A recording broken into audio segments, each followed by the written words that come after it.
As to these exemptions, let's, Andrew, you guide me down which path you want me to go in terms of the exemptions coming in. This was from the RNA, 2025 qualifications for the Open. This year, a new category, quoting, has been introduced, which will enable players competing in LIV Golf to earn a place in the Open. The leading player not already exempt in the top 5 of the 2025 individual season standings following the completion of LIV Golf Dallas will be awarded a place in the 153rd Open.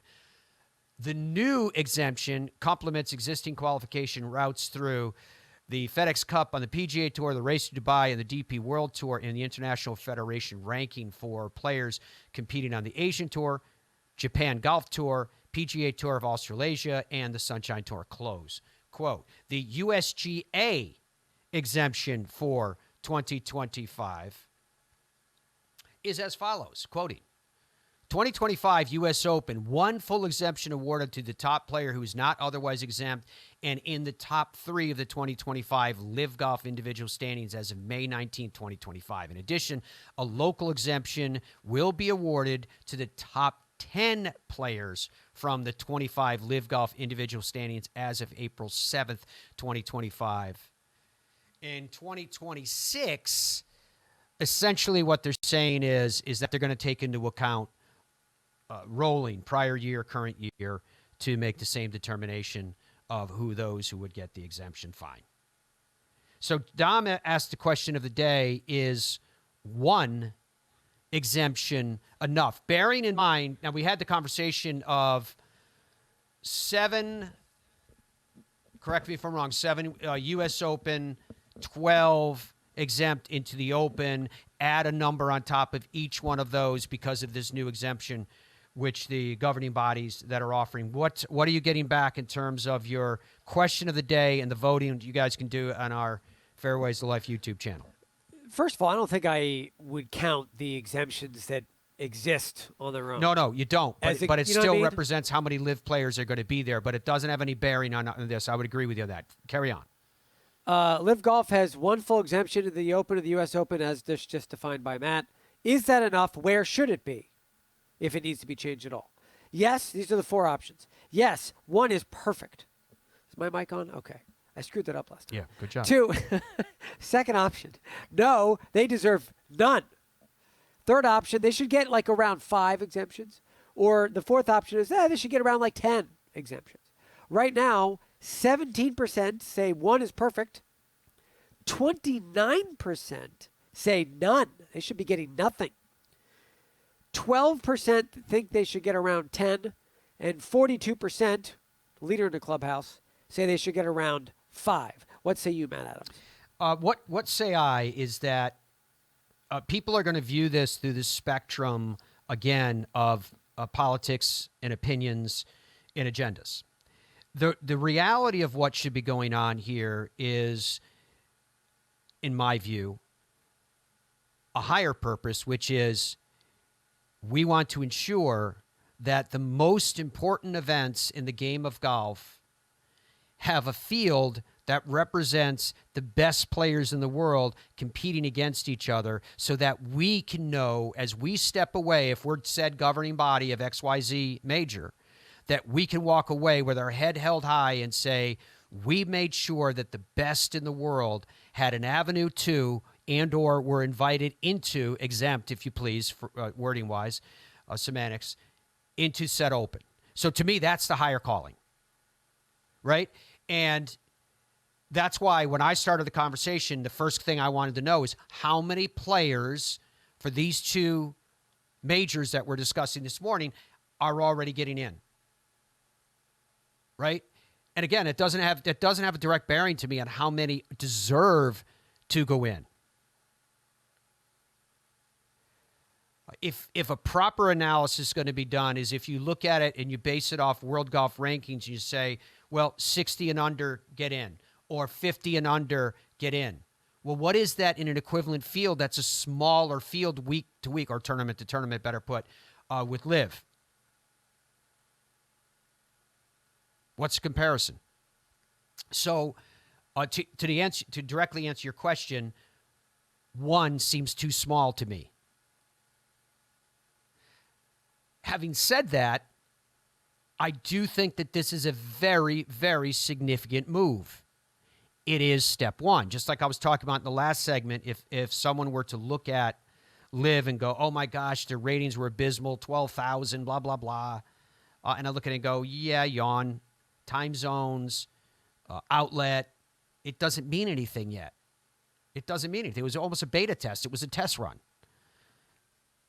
So in this case, the fact that two of golf's governing bodies, and the fact that they came up with the same number also doesn't surprise me, but the two of golf's governing bodies have come up with a mechanism that, whilst I may feel it's still too small, at least it is a first and significant step. Because remember, when all this was starting, the first stuff that we were all hearing was a common refrain of how this impacts golf's ecosystem, which I've told you a million times, to me is nothing more than corporate speak of, we want to keep everything the same and want to keep the power the way that it's currently structured. And regardless of whether you are for LIV or against LIV, it doesn't make any difference, in my view, in this conversation. This is directly about the history of the game and the credibility of that major championship. Was every deserving player, and that is based upon ability, likelihood, were they represented in that field? And did they have a mechanism to be represented in that field? Now, you can go out and qualify. So you can begin and end the conversation there if you want to. But if you're going to begin and end that conversation there, then you got to make sure that all sides are facing the same degree of restriction, that it's not based on some punishment or opinion that you don't think they should be there because of a choice they made. Right? Otherwise, then you're not looking out for the best interests of the major. You're looking out for some other best interest or opinion that you hold. What are you hearing from the people, Dom? Lots of stuff. All right. Some comments coming in about Riyadh and watching and enjoying the night golf. It was unique, I thought. One example. What? Say It's again? unique. It's the same thing that I get when people ask me about TGL. And people who are very traditional consumers of the games don't like TGL, to which you know my opinion on that. It's a buffet. If you don't want to consume that particular piece of it, move on down the line. Well, the players on both, like under the lights, this is what I noticed, and on TGL. I like these highlights that when they're forced into a different environment, they do struggle. There was a lot of shorter-ish putts, I thought, that were missed. Which event? The LIV event? TGL? The LIV event. Oh, the LIV event. Okay, because of the lighting, you're thinking. Yeah, I got you. Because they're just not used to it. The shadows. I think they struggled reading the greens from close.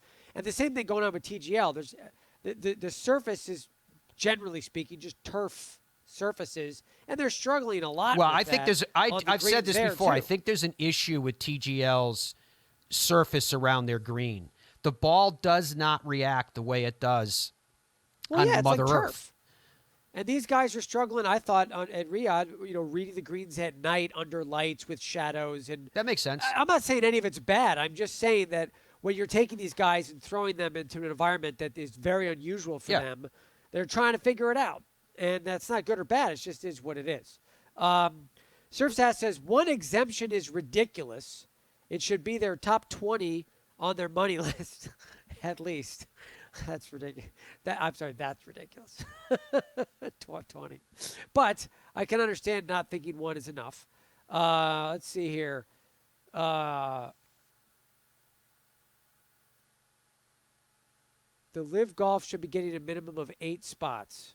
Okay. 10 would be a significant move, they write. The RNA announced their exemptions today as well. Yes, I know. We just went over them. Let me give you another update on the question of the day. 21% are now saying 1 is good. 25% are saying none. 18% are getting 10, and it's still 36% still in the lead. They should be getting around 5, is what the people are saying. And I would tend to agree with the people I do think 5 is probably the right number. And the way I look at it, Matt, is I wouldn't say different than you, but similar a little bit. When Well, I you've look at covered the all the majors, bases with that then. well, I think that if you look at like the Asian Tour Order of Merit, the Race to Dubai, rankings, money list, the FedEx Cup list, where you're going to draw the best talent from, who belongs on the major championship stage, Right. who deserves who has the right to play in the biggest events. If you look at all those lists, I think it pulls kind of the right amount. Like there's not a huge amount of people from the Asian Tour Order of Merit getting there, and you see that reflected. If you go down the top 20 in the Order of Merit on the Asian Tour, none of them are playing in majors, and the ones that are not making noise, if you will. But if you look at the Race to Dubai, or you look at the FedEx Cup standings, you will see names further down the list, 15th in the rankings, for example, that do show up at the majors and do have a showing. They play well. And when I think about it in those terms, I do think the number 4 LIV should be 5, because you essentially have 4 players who are showing up in the last 3 years and really playing well. Brooks Koepka, John Rahm, Bryson DeChambeau, and Cam Smith. They deserve to be in all the majors. When they play well.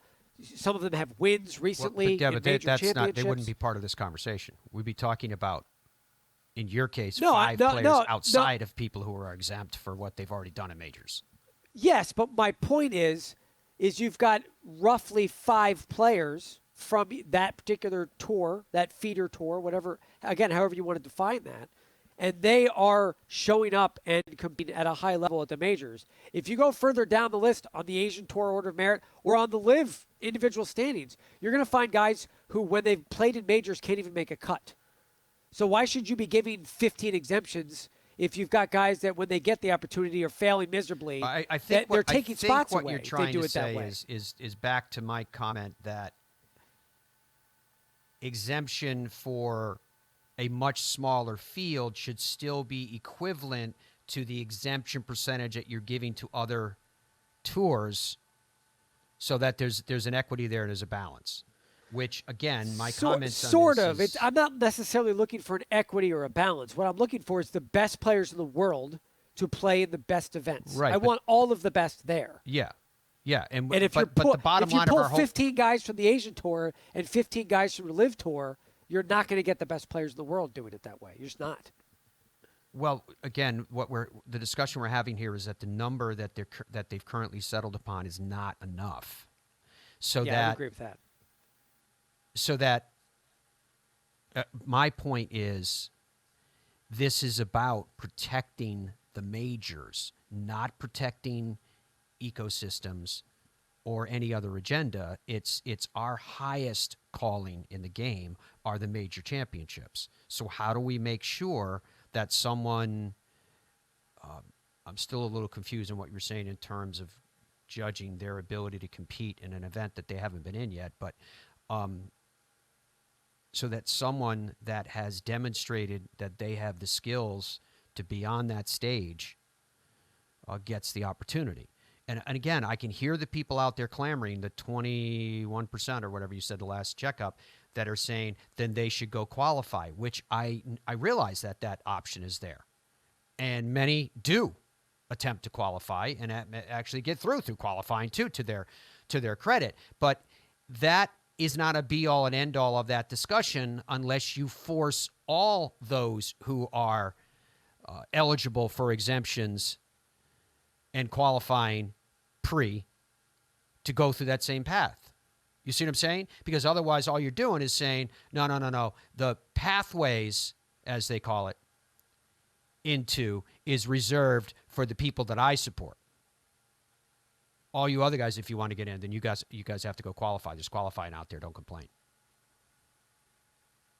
Right? So I just thought it's really interesting. Just give me one more look at your voting, Dom. So then I want to move on to some other stuff. I'll just read a few more comments coming in. The U.S. Open is allowing for 10 local qualifiers for this year's event. What does that mean? You want to explain what that means, Matt? The local qualifiers, it's step by step before we get to ultimately we're going to wrap it all up with the final qualifying. And the U.S. Open will have this year, I'm going to guess, probably 10,000 entries into the national championship. Think about that for a second. Let that settle. So they'll probably have 10,000 entries, and they will start at the local level competing, and it's an absolute grind. And every single year, that's one of the things that makes it so much fun. You're going to have the Cinderella stories, and then ultimately we're going to have, which is amazing, what we call golf's longest day, and that was Matt Hagerty is the one that came up with that, actually. He's one of the producers that I work for at Golf Channel. And it's where we have reporters at all of these sites from coast to coast and internationally as well. And they check in and they tell us about what's going on. Now, some of the international ones happen pre, but nonetheless, they check in with us and tell us what's going on at their respective sites. Can the Cinderella story continue? Can somebody capture lightning in a bottle? Can they earn their way into the U.S. Open? It very, very rarely happens, because ultimately what the USGA is trying to do with the U.S. Open is vet it, so that at the end of the day, it's the best of the best. But you'll get plenty of amateurs. Most of them are college players or what have you. All right, that make it. It's incredible. Golf's longest day last year, because I was doing the studio hosting of it, was exhausting, because you're literally on the air for 12 hours straight with everything coming at you, all this news and everything else that's going on. But in reflection, it's such an incredibly significant day, because it speaks to in this case, I'm not talking about exemptions now. I'm talking about the process of trying to qualify. It speaks to ultimate freedom. This is about you going out and earning what you get, and it's tremendous. It really is tremendous. What else you got, Don? All right, so 5 is the right number, Derek believes, for LIV players getting exemptions. Hydro Golf says, right on, Matt. This is my take as well. And then there's some complaints about the official World Golf rankings being biased and political, which I do think they are very political. Remember, Trevor Immelman is taking them over shortly. Maybe he'll make some adjustments. Well, we got to see if the know. new CEO of LIV wants to re-enter an application too, or if they were just so fed up with it, with nothing happening, that they pulled away from it. So we shall see.